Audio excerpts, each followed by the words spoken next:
و این چونین هر کسی که در روز رمضان یک احتلام شد، یعنی احتلام برایش غسل فرض شد یا جنوب شد یا جنابت شد میگویم، یعنی خواب دید، در خوابش از خوابش بیدار شد که وای الکی آدم بالغ باید غسل کند، او هم روزه اش نمیشکند. برای اون که در خواب چیزی شدن در دست انسان نیست. تو در خواب به تو چه حالت وانه خورد از دستت نیست و هیچ چیزی نمیشود. و در اینجا حدیث رو میارن که پیامبر صلی الله علیه و سلم میگن 3 چیز روزه شما را نمیشکند. حدیث در بیهقی هم هست، در سنن ابو داود هم هست. یکی اینکه یک نخواسته قی کردی، یک نخواسته در خوابت احتلام شدی یا برایت غسل فرض شد، و یا اینکه یک هجامه کردی. آره در اول ها پیامبر هجامه رو من کرده بودن که هم هجامه کننده و هم هجامه کرده شده هر دو روزش رو میشکنه، چون با دهان با نفسی کلانگیری خون رو میکشیدن.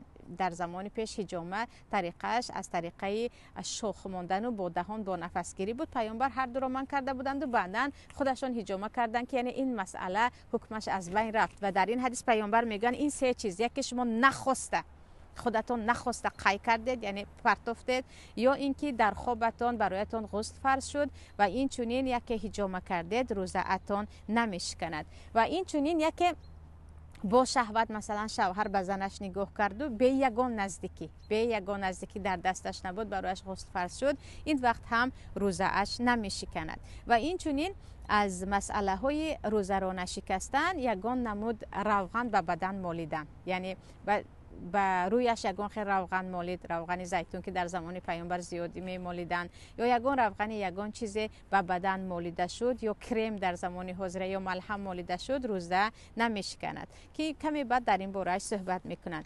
و درباره اینکه مثلا درباره هجامه گفتیم و درباره سرمه مالی. در زمان پیامبر مردها هم سرمه میکردن، علل خصوص یک نمود سرمه که برای بیناییش خیلی فایده دارد و در حدیث زیاد آمده است، اسمت هست.